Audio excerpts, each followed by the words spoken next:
디지털 세상에서 살아남기 위한 작은 몸부림. 취준생들은 변화하는 세상 속 상식을 공부하고 직장인들의 상식이 진화하는 시간. 호모. 디지쿠스! 네, 두 번째 방송입니다. 인사드릴게요. 네. 아직까지도 아날로그가 익숙한 남자 김태진입니다. 안녕하세요, 리서처 송태근입니다. 필가님을 도와서 리서처를 담당하고 있는 이지선입니다. 네, 반갑습니다.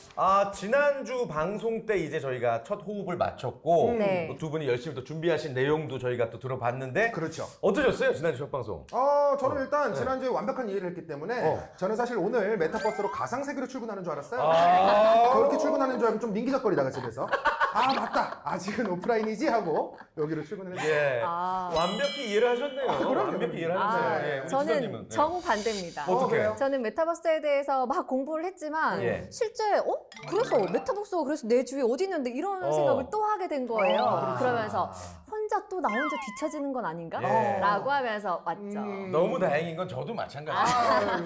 약간 녹화할 때는 되게 재밌고 다시 알기 쉽게 이해를 했는데 네. 막상 내가 누군가한테 설명하려고 그러니까 어렵더라고요. 그렇죠. 그래서 오늘 조금 더 확실한 이해를 여러분께 더 도와드리도록 하겠습니다. 네. 그 전에 먼저 우리 이지선 요원이 준비한 네. 특별한 시간이 있다고 하는데 이 성우로서의 어떤 그 본인의 장점을 뽐낼 수 있나 봐요. 오! 뭘지 궁금해요. 그럼 한번 우리 가상세계로 떠나볼까요? 가상세계로요? 뾰로롱. 뾰로롱. 햇살이 내리쬐는 눈부신 아침, 익숙한 목소리가 나를 깨운다. 지선님, 안녕하세요. 메타버스 세상에 접속합니다. 아바타 설정을 시작하시겠습니까? 예스. 봐봐. 전지현, 수지, 김혜수. 그래, 오늘은 김태희다. 김태희로 온. 힘들게 아침 출근을 하지 않은 지 오래. 나는 재택근무로 메타버스에서 일을 한다. 아바타를 통해서 동료들을 만나다 보니 실제 얼굴을 본 기억이 가물가물하다. 오늘은 전국 거래처와 미팅이 있는 날 VR 기기를 착용하고 곧바로 메타버스 회의실로 들어간다. 실감나게 프리젠테이션도 하고 의견을 나누며 회의가 진행된다. 일을 마친 후 드디어 나만의 시간. 메타버스 속 제주도 우도에서 노을을 보며 하루를 마무리한다. 오. 네. 진짜 그 현실에 빠져들었어 순간적으로. 약간 체면 걸린 줄 알았어요. 나 지금 약간 빠졌다 왔어. 그러니까 메타버스를 활용한 삶을 지금 네네. 이제 표현해 주신 거잖아요. 네. 하면서도 진짜 실감 나셨을 것 같아요. 그래요? 근데 진짜 이게 가능할까요? 가능하지 않을까요? 네. 미래 이 얘기 아니에요? 그건 이따 전문가님 오시면 여쭤보세요. 그래요. 저희 셋이 그 얘기 안만 해봤자 뭐예요?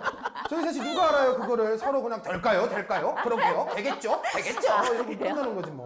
죄송합니다. 아니 근데 중간에 너무 재밌었던 게 네네. 오늘은 전지현으로 할까 수지로 할까 김태희로 할까? 그러니까요. 김태희 엄청 좋아하시는 것 그러네. 같아요. 저는 김태희로 한번 살아보는 게 꿈이에요. 누구 원하신다고 저 하셨죠? 장동건이요.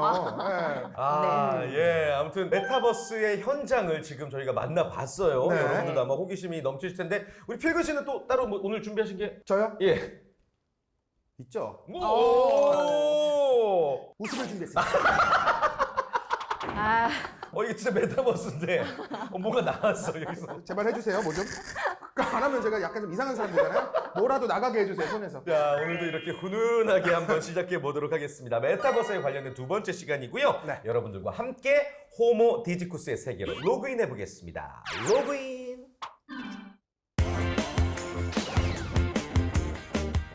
자, 저희들의 웃음과 함께 이분에게 확실한 신뢰감 넘치는 정보를 얻을 수 있습니다. 지난주에 이어서 호모 디지쿠스를 찾아주신 이승환 박사님, 안녕하세요. 네, 안녕하세요. 반갑습니다. 네, 반갑습니다. 반갑습니다.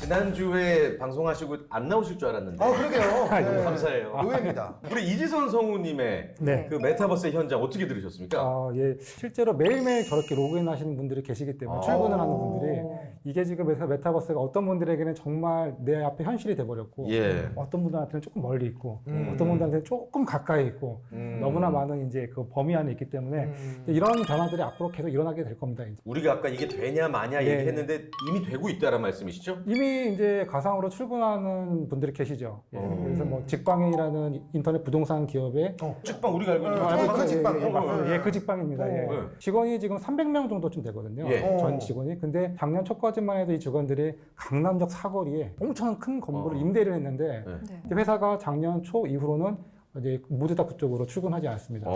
가상의 30층짜리 건물인 메타폴리스라는 건물로 모두 다 출근을 하고 아바타로 로그인을 해서 가까이 가면 우리 동료들이 보이고 멀어지면 안 보이고 회의실 가서 이제 회의하면 얼굴이 보이면서 회의를 하고 야, 실제로 그렇게 일을 하고 있습니다. 그러면 뭐 임대료나 유지비 이런 것들이 아주 확연하게 줄었겠네요. 엄청나게 줄었고 무엇보다도 이게 직원들이 노트북을 들고서 제주도로 가십니다. 그냥 쉬러 아니죠. 제주도에 한 달 살기를 하면서 일을 하는 하고. 거죠. 예. 아침에 접속을 해서 일을 한 다음에 일과가 끝나면 제주도에 이제 해안을 즐기고 여행을 즐기면서. 근데 이게 국내뿐만이 아니라 이제 이분들이 노트북을 들고 해외로 나가실 수도 있어요. 이제 다른 나라에 근무하면서 일하실 수가 있고 여태까지는 이분들이 강남역 사거리 출근하시려면은 흔히 말하는 지옥철을 통해서 그치, 그 시간적인 낭비도 예. 얼마나 심해요. 한 두세 시간, 세 시간을 막 보냈잖아요. 이 모든 것들이 다 이제 좋은 면이 작용을 하는 거죠. 또 회사 입장에서는 엄청난 임대료를 내지 않고 그리고 무엇보다도 전 세계에 있는 인재 누구라도 리크루팅을 할 수 있습니다. 아 근데 이게 약간 유부남의 입장에서 한 네. 가지 좀 우려스럽고 걱정되는 점은 오늘 회사 회식 있어. 이런 뻥을 못 치잖아. 우리 좀 상가집 가야 돼. 우리 부장님 뭐 돌아가셔서 그러네, 뭐 그러네. 지적분이 그런 걸 못 하겠네요. 이제 뭐 그런 부분들은 회사가 간혹 가다가 중간중간에 오프라인 모임을 따로 이제 갖기도 하고. 이게 숨 쉴 틈은 주는 아니 저는 오히려 더 다 반대로 생각이 드는데 직장인들, 유부남들이 회사에서 일을 하는 능률보다 집에서 하면 능률이 뚝 떨어질 것 같은데 애기들도 있고 그치, 뭐 뭐 집중이 안 되니까. 그럴 네. 수도 있어, 맞아요. 그렇지 않아요? 예, 맞습니다. 모두 다 개인적인 사정들이 다르시잖아요. 그래서 집에서 도저히 일할 공간이 마련되어 있지 않다. 그럴 경우에는 오프라인 사무실을 마련해 둬서 그쪽 나와서 로그인을 하라는 공간을 또 마련해 주고 있습니다. 예. 뭐 여러 가지 네. 우리가 알지 못한 그런 시스템들이 예, 예. 많이 갖춰져 있군요. 알겠습니다. 네. 자 그럼 본격적으로 오늘의 이야기 한번 시작해 보도록 할 텐데 네. 메타버스 플랫폼의 시장 규모에 대해서 우리 송필근 리서처가 와우. 개그맨 아닙니다. 이 순간만큼은 리서처가 그 시장 규모를 숫자로 한번 체감할 수 있게 네. 조사를 해왔다고 합니다. 그럼요. 제가 열심히 조사해온 결과를 지금부터 읽어드리겠습니다.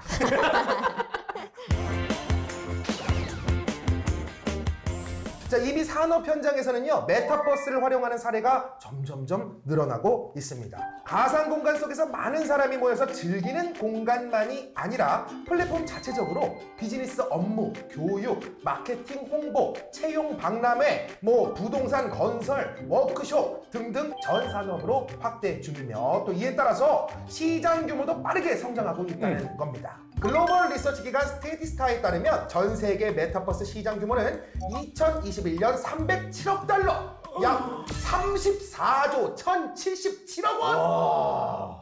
2025년 약 2,969억 달러, 약 329조 8,559억까지 성장할 것으로 전망하고 있습니다. 잠깐만 그러면은 거의 3년 안에 거의 10배인데 지금? 그렇죠. 감수를 좀 해주세요. 맞는 거예요? 예, 뭐 시장 전망치가 굉장히 다르게 나오긴 하지만 예. 10배 이상의 성장들은 전망을 하고 있습니다. 예. 대박이네. 대박이네. 그럼 일상생활에서 뭐가 바뀔까요? 쉽게 말하면 이제 출근이죠. 그러니까 우리가 이제 컴퓨터버스라고 하는 게임 회사가 굉장히 많은 계열사를 가지고 있는데 직원 수가 2,500명이거든요. 네. 2,500명이 이제 모두 다 가상일에서 일할 수 있는 컴퓨터버스라는 공간이 이제 마련돼서 이미 시연이 됐었고 그리고 EXP 리얼리티라고 하는 많은 분들이 모르실 수가 있습니다. 글로벌 부동산 기업이고요. 네. 국적으로 따지면 20여 개국이 넘는 직원들이 같이 일하는 글로벌 기업이고 나스닥 상장 기업인데 같이 일하는 에이전트들이라고 보통 표현을 하는데 네. 7만 명이 넘습니다. 근데 이분들이 훨씬 코로나 이전부터 100% 가상 근무를 다 하셨었어요. 이 회사가 바로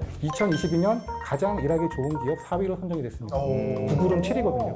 구글보다도 훨씬 좋은 기업이에요. 구글이 7위입니다. 야. 그리고 이것 말고도 우리가 굉장히 이제 주변을 잘 보면요. 네. 영구재택 근무를 도입하는 기업들 그리고 하이브리드 근무를 도입하는 기업들이 굉장히 많이 늘고 있습니다. 하이브리드 근무는 뭐예요? 하이브리드 근무 예를 들면 이런 거죠. 제가 기본적으로 가상에서 근무를 하는데 네. 필요한 경우에 오프라인으로 나가는 형태인 거죠. 양념반 후라이드 반. 그렇죠. 예, 예. 섞어서. 네. 예. 직장인의 경우는 이렇게 변할 게 확실시 되고 저는 이런 생각도 들었어요. 주부시지만 장을 볼 때 우리가 이제 진짜 슈퍼 잘 안 가거든요, 마트. 빠른 배송도 많이 되니까. 네. 근데 그것도 그 페이지마다 찾아가면서 보는데 가상 공간에 들어갔더니 거기가 슈퍼야. 일로 돌아갔더니 과일이 있고 일로 돌아갔더니 고기가 있고 거기서 골라서 장 보는 시대가 오지 않을까. 지금 와. 뭐 다이슨 같은 경우도 이미 버추얼 스토어라고 해서 자기들 이제 가상의 가게를 열어서 그 안에 들어가서 다이슨의 최신 상품들을 막 경험해 볼 수 있죠.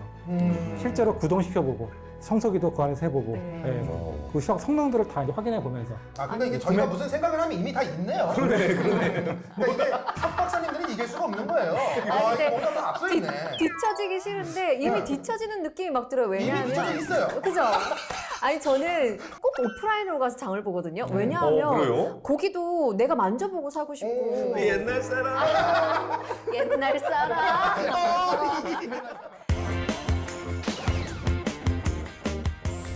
그럼 우리가 생각하는 그 가상 공간에 지금 얘기가 보통 출근 나오고 뭐 이런 식으로 지금 이미 구현된 얘기들을 많이 하잖아요. 네. 이게 우리가 생각하는 메타버스의 구현 정도의 한 10%나 될까요? 이제 시작 단계라고 보면 됩니다. 이제 시작이니까요. 예. 우리가 인터넷을 혁명이라고 얘기했던 그 시간을 보면은 엄청나게 지금 사실은 돌이켜보면 긴 시간이에요. 일반 사람들이 아는 인터넷이 이제 2000년대 초반이고 전문가들이 얘기했던 인터넷은 1900년대 후반쯤이고 네, 네. 그 전에 이미 그런 기술들은 군대에서 다 있었던 거죠. 알파넷이라고 하는 동작 방식들이 있다가 이것들이 민간으로 나왔던. 그러니까 우리가 어느 순간 보면 나는 뭔가 뚝 떨어져 있는 것 같은데 새로운 기술이 이미 그 기술을 가만히 보면요 아주 오래전부터 축적되어 왔던 그런 흔적들이 쫙 쌓여 있습니다. 그렇군요. 이게 일순간의 변화라기보다는 그렇죠. 이미 준비된 움직임이다. 좋습니다. 메타버스의 유형을 크게 4가지로 분류할 수 있다고 하거든요. 우리 네. 이지선 성우가 아주 쉽게 또 정리를 해주셨다고 네, 합니다. 제가 네. 조사를 하면서 느낀 건데 네. 일단은 개념은 알겠지만 어떻게 보면 현실 세계에서 어떻게 연관되는지 잘 모르겠더라고요. 그렇죠. 그래서 들으시면서 우리 박사님이 좀 예를 좀 들어주셨으면 좋아요, 좋겠어요. 좋아요. 네. 메타버스는 크게 증강현실, 라이프로깅, 거울세계, 가상세계 이렇게 4가지 유형으로 분류가 됩니다. 먼저 증강현실. 현실 공간에 가상의 사물이나 정보 등이 겹쳐서 상호작용하는 환경을 말한다고 합니다. 이거 증강현실은 진짜 많이 들어봤거든요. 증강현실에 뭐 저희가 뭐 이미 AR이라는 카메라 같은 경우 여러분들 포켓몬 예, 게임. 예, 포켓몬도 너무나 많죠. 그래서 AR이라는 관련된 작은 체감할 수 있는 작은 서비스들이 이전부터 있어왔잖아요. 근데 이제는 그게 포켓몬이 아니라 네. 휴대폰으로 보는 포켓몬이 아니라 내가 안경을 썼는데 포켓몬 대신에 내가 아는 사람이 거기 등장을 한다라고 생각해보시면 돼요. 그래서 그 사람과 내가 얘기를 할 수 있고 그 사람과 내가 같이 뭐 바둑을 둘 수도 있고 체스를 둘 수도 있고 그 사람을 막 잡아. 포켓볼 던져가지고 또 사람을 막 잡아. 그리고 실제로 그 사람과 내가 이제 센서 슈트라고 하는 옷을 입게 됐을 때 그 사람의 몸을 제가 터치를 했을 때 그 사람이 감각을 느끼거나 너무 좋다. 햅틱 글러브로 하는 장갑을 꼈을 때 서로 이제 물리적으로 떨어져 있지만 만나서 악수를 했을 때는 우리가 악수하는 감각을 촉각을 햅틱을 느낄 수 있게 되는 거예요. 그 햅틱 옛날 연어의 햅틱 할 때 그 햅틱. 옛날 사람. 오, 진짜 오랜만에 듣네요. 잠깐만요. 나 삐삐 다 키워. 삐삐 그거 아직 차고 다니면 어떡해요. 아무튼 4가지 중에 증강현실이 있었고. 네, 예. 두 번째는 라이프로깅이라고 말씀드렸잖아요. 사물과 사람에 대한 일상적인 경험과 정보를 직접 또는 기기를 통해 기록하고 가상의 공간에 재현, 공유하는 활동을 의미한다. 라고 하거든요. 뭐 SNS 말하는 건가요? SNS도 뭐 유사한 형태에 해당이 됩니다. 왜냐면 SNS라는 것도 사실은 네. 표현하자면 어떤 가상의 세계라고 볼 수는 있잖아요. 그렇죠. 우리는 그동안 온라인이라고 얘기를 했고 거기서 누군가를 만났고 하지만 이제 제가 한번 말씀을 드렸던 게 그 공간 안에서 우리가 공존감을 많이 느끼기도 하지만 대부분 다 텍스트로 얘기하거나 상대방의 얘기를 하게 됐을 때 답변을 안 하면 우리의 연결은 끊어지고 네. 이런 방식들이었는데 이제는 공간 안에서 뭔가를 활동하게 되고 생활하게 되면은 이 기록들이 다 이제 남아있게 되잖아요. 그러니까 과거에는 우리가 예를 들면 제일 많이 예를 들었던 거는 나이키 운동화를 신고 네. 열심히 뛰어다니면은 휴대폰 위에 내가 뛰어다니는 동선이 기록이 다 기록이 된다. 그것도 어떻게 보면 저희 라이프 기록이잖아요. 그렇죠. 그리고 소셜 안에서 내가 무슨 말을 했는지 다 기억이 남으니까 그렇게 표현을 소극적으로도 했지만은 이제 예를 들면 이런 거죠. 네. 우리가 이제 증강현실 안경을 끼고 제가 이제 조깅을 합니다. 그렇게 됐을 때 이 증강현실 안경 안에다가 나와 같이 뛸 가상의 러너를 만들 수 있습니다. 오. 버추얼 러너를 만들 수 있습니다. 아 너무 좋다. 네, 그러면 증강현실 안에서 그 러너의 스피드를 제가 또 제어할 수 있죠. 페이스메이커처럼. 예, 페이스메이커가 되는 거죠. 오. 이봉주 선수. 아니지. 정우성. 정우성. 이봉주 선수가 더 잘 뛰지. 이봉주 선수 레전드인데. 같이 뛰고 싶은 이봉주 사람인데. 선수가 제일 잘 같이 뛰고 싶지. 무슨 소리 하는 거예요? 이봉주 대 정우성이 가능한 곳은 메타버스입니다. 자, 다음은요. 세 번째, 거울 세계인데요. 실제 세계를 그대로 투영하되 정보적으로 확장된 가상 세계를 말하는데요. 3D 서비스인 구글어스가 대표적인 거울 세계라고 합니다. 구글어스. 그렇죠. 구글어스 그중- 많이 사용하는데. 근데 이제 구글어스도 말씀하신 그 사례에 해당이 되고 이거보다 더 이제 진화된 세계들이 또 생겨나거든요. 예를 들면은 디지털 트윈이라고 하는 현실과 똑같은 복제 공간을 만들어서 굉장히 다양한 시뮬레이션이나 실험들을 해볼 수 있는 공간들을 만드는 거죠. 그러니까 현실에서는 해보기 굉장히 위험한 어떤 홍수가 만약에 일어난다면 아. 똑같은 공간을 만들어놨는데 여기서 만약에 이러한 조건에서 홍수가 일어난다면 무슨 일이 생길 것인가 이런 아주 그냥 지능화된 공간을 만들 수 있는 기반들이 많이 생기게 된 거죠. 그게 이제 거울 세계. 네. 마지막은 뭐죠? 네, 네 번째는 가상 세계인데요. 말 그대로 그냥 사이버 공간을 의미합니다. 네. 실제 세계를 확장시켜서 유사하거나 새롭게 창조된 세계로 다중 접속을 지원하는 온라인 게임 대부분이 여기에 속한다고 아하. 합니다. 그럼 온라인 게임 생각하면 되나요? 쉽게 생각하면 가장 이제 인지하기 쉬운 뭐 지난 시간에도 논의가 됐던 제페토도 그렇고 제페토. 로블록스도 그렇고 뭐 마인크래프트도 그렇고 네, 그런 세상이죠. 예. 그렇군요. 메타버스의 네 가지 유형을 지금 크게 이제 굵직하게 이제 나눠 보셨는데 네. 그 네 가지 중에 우리가 실제로 이용하고 있는 것들은 뭐가 있을까요? 저는 딱 든 생각이 가장 친숙한 게 내비게이션 아닐까? 내비게이션. 이건 뭐 증강현실이기도 하고 뭐 거울 세계이기도 하고 라이프 로긴. 네. 예. 그 내비게이션을 통해서 내가 자주 찾아가는 곳도 이제 정보가 네. 이제 입력이 되니까 생각보다 엄청 오, 똑똑해요. 야, 그렇죠. 그러니까 종이 들었다고 무시했는데, 지금 좋은 비교였어요. 야, 어. 자, 아니, 왜냐면 이 얘기 먼저 나올까봐 내가 미리 했어. 그러니까 약간 급해 보이더라고.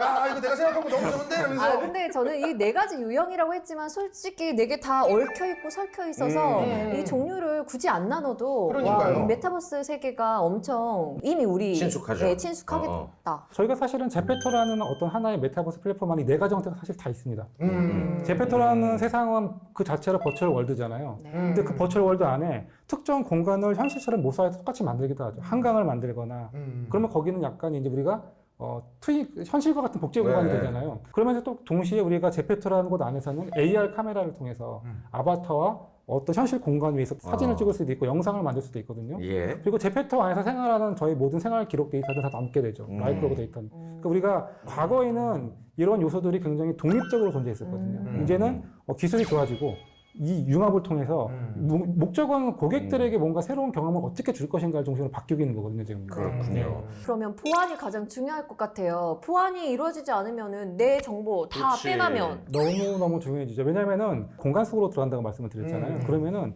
이 공간 안에 들어갔을 때 흔히 말하는 아이 트래킹이라고 해서 내가 어디를 쳐다보는가, 모션 트래킹이라고 해서 내가 어떠한 동작을 취하는가, 그리고 그 당시에 나의 심박이 어떠한가, 이게 모든 생체 데이터들까지 해서 우리가 사실은 세상에 공짜가 없습니다. 빛이 있으면 그림자가 있기 때문에 예. 네네네. 이 진화된 공간 안에서 정말 우와 저 떨어진 사람들을 만날 수 있어? 저렇게까지 저런 것들을 할 수 있어라는 서비스를 쓰기 위해서 그만한 데이터를 줘야 되는 거죠.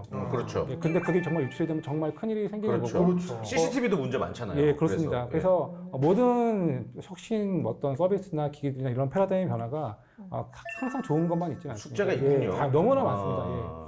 아. 제가 조금 전에 설명드렸던 그 일하는 공간도 마찬가지입니다. 집에서 우리가 100% 가상 근무를 하는데 얼마 전에 이제 이런 일이 있었죠. 가상 근무를 하고 있는데 이 회사가 굉장히 중요한 기밀 서류를 다루는 일을 하고 있어요. 예. 네. 근데 이 사람이 퇴사를 앞두고 있습니다. 네. 그러면은 이 정보가 지금 제가 집에서 일하고 있으니까 어. 누군가 뒤에서 볼 수도 있고, 그럴 수 있네. 누군가 뒤에서 뭐 촬영을 할 수도 있고, 뭐 여러 가지 문제가 생길 수 개인 있잖아요. 컴퓨터 조작할 예, 수도 예, 있고. 그럴 네네. 수도 있고. 그러니까 여태까지 우리가 알고 있던 보안의 이슈로 막을 수 있는 부분들이 또 있는데 정말 일하는 방식이 바뀌니까 그에 준하는 뭔가 다른 이제 준비 사항들이 더 생기는 거죠. 맞네. 예. 의미 있으면 양이 있듯 아까 네, 말씀하신 예. 것처럼 뭐 안 좋은 부분 우리가 우려되는 부분이 분명히 있군요. 예. 요거는 또 이제 개발자들이 함께 신경 써야 되는 그럼요. 문제고.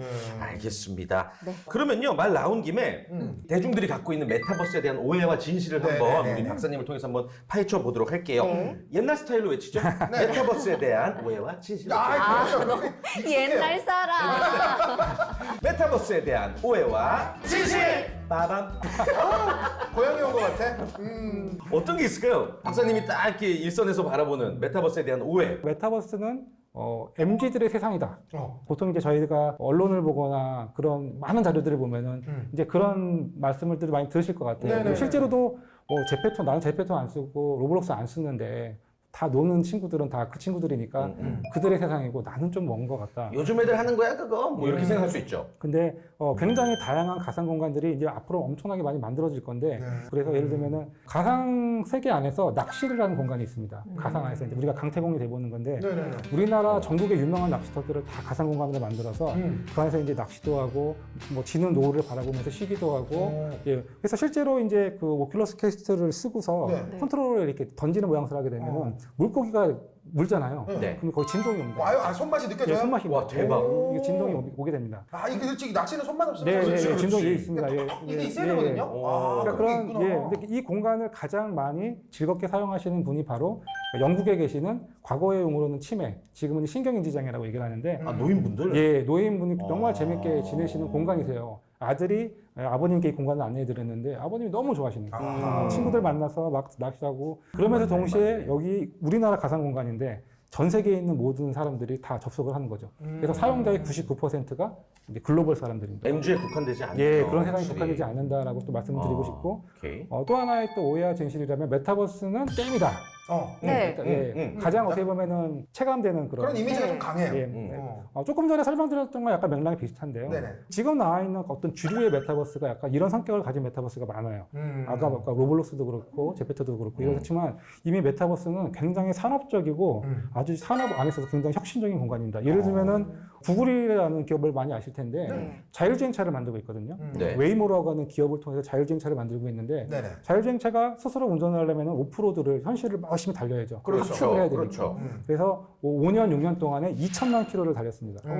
근데 이 회사가 작년에 우리들이 만든 가상의 세계가 있다는 시뮬레이션 시티라는 거를 발표를 하거든요. 이 시뮬레이션 시티라는 세계는 현실에 있는 공간을 똑같이 만든 가상 세계인데 이 안에서도 물리법칙이 적용되는 거죠. 바람도 불고 비도 오고 눈도 오고 이 안에서는 하루에 3,500만 킬로를 달립니다. 데이터를 추적하는 속도가 비교가 안 될 정도로 빠른 거네요. 메타버스 경쟁력을 활용하는 기업과 그렇지 않은 기업들은 엄청난 경쟁력의 차이가 생길 거라는 그렇겠네요. 거예요. 예. 우리나라 자동차 회사들도 좀 변화가 있나요? 뭐 현대차나 기아차가? 예, 맞습니다. 특히나 현대자동차는 올해 이제 1월 달에 흔히 말하는 메타 모빌리티라는 새로운 자신들의 비전을 발표를 하게 되죠. 예. 예. 자동차 기업은 모빌리티, 우리들을 어딘가를 데려다 주잖아요. 그렇죠. 이번에 발표된 메타 모빌리티는 물리적인 이동을 하면서도 새로운 가상의 세계를 들어갈 수 있는. 예를 들면은 저희 넷이 어떤 버스를 탑니다. 네. 네. 셔틀을 탔는데 이게 자율주행차예요.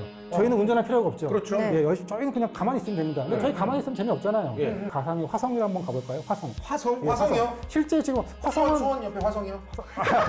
비행기 타고 가는 화성으로. 아, 저 화성이요? 예, 예.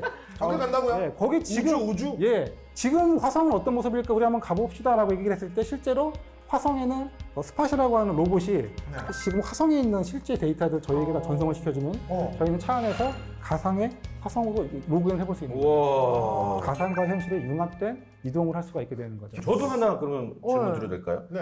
메타버스는 인간이 만들어낸 유행이다. 메타버스의 바람이 잠깐 불다가 또 시들시들해지지 않을까 이런 생각도 들긴 해요. 네. 어떻습니까? 혁명이라는 시간이 한두 해 만에 사실 끝나는 게 아니죠.